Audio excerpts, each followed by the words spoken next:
السلام علیکم ورحمۃ اللہ وبرکاتہ۔ الحمد للہ الذی ہدانا لہذا وما كنا لنہتدی لولا ان ہدانا اللہ۔ محترم سامعین، آج پھر میں ایک بار آپ لوگوں کے سامنے پانچویں پارے کا خلاصہ کلام لے کر حاضر ہوا ہوں۔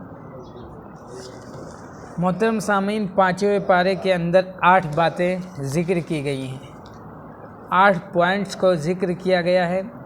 نمبر 1 پر ہے خانہ داری کی تدابیر، نمبر 2 ہے عدل و احسان، نمبر 3 ہے جہاد کی ترغیب، نمبر 4 ہے منافقین کی مذمت، نمبر 5 ہے قتل کی سزائے موت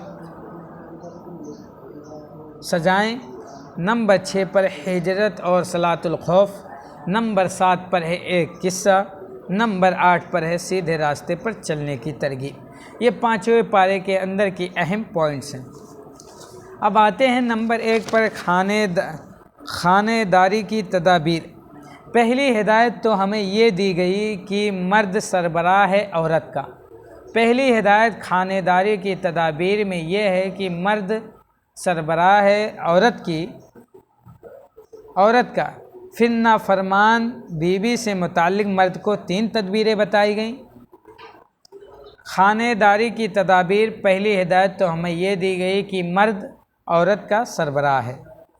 پھر نافرمان بیوی سے متعلق 3 تدبیریں مذکور ہوئیں، بتائی گئی۔ نمبر 1 یہ کہ اس کو واعظ و نصیحت کریں۔ نمبر 1 پر ہے کہ نافرمان اگر بیوی ہے تو اس کے متعلق 3 باتیں بتائی گئی۔ نمبر 1 ہے کہ اس کو واعظ و نصیحت کیا جائے، نہ مانے تو بستر الگ کر دیا جائے۔ نمبر 2 کی ہے، اور اگر پھر بھی نہ مانے تو انتہائی اقدام کے طور پر حد میں رہتے ہوئے اس کے پٹائی بھی کر سکتا ہے۔ یہ خانہ دارہ کی تدابیر ہیں۔ پہلی ہدایت تو یہ دی گئی کہ مرد سربراہ ہے عورت کا۔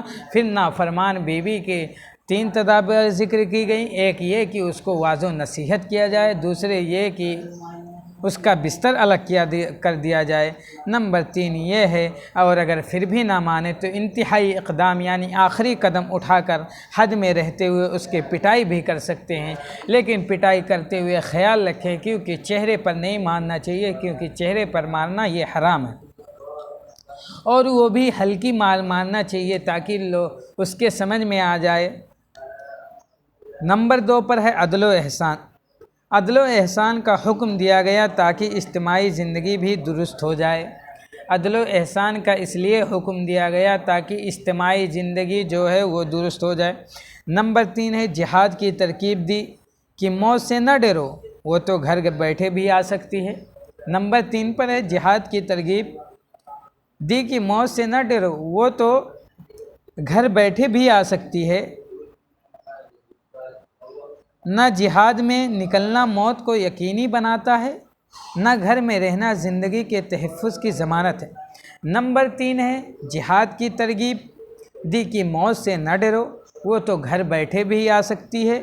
نہ جہاد میں نکلنا موت کو یقینی بنانا ہے، نہ گھر میں رہنا زندگی کے تحفظ کی ضمانت ہے۔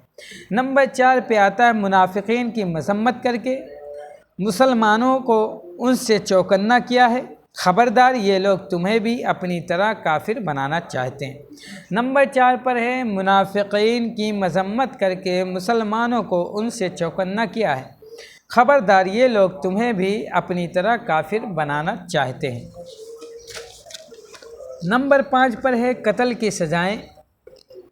بیان کرتے ہوئے بڑا سخت لہجہ استعمال ہوا کہ مسلمان کو جان بوجھ کر قتل کرنے والا ہمیشہ ہمیشہ جہنم میں جلے گا۔ نمبر 5 پر ہے قتل کی سزائیں۔ بیان کرتے ہوئے بڑا سخت لہجہ استعمال ہوا کہ مسلمان کو جان بوجھ کر قتل کرنے والا ہمیشہ ہمیشہ جہنم میں جلے گا، مراد اس سے جائز سمجھ کر قتل کرنے والا ہے۔ نمبر 6 ہجرت اور صلاۃ الخوف۔ جہاد کی ترغیب دی تھی، اس میں ہجرت بھی کرنی پڑتی ہے، اور جہاد وار ہجرت میں نماز پڑھتے وقت دشمن کا خوف ہوتا ہے، اس لیے صلاۃ الخوف بیان ہوا۔ نمبر 7 پر ہے ایک قصہ ایک شخص جو بظاہر مسلمان ہے مگر در حقیقت منافق تھا، اس نے چوری کی اور الزام ایک یہودی پر لگا دیا۔ نبی صلی اللہ علیہ وسلم تک یہ واقعہ پہنچا تو آپ صلی اللہ علیہ وسلم یہودی کے خلاف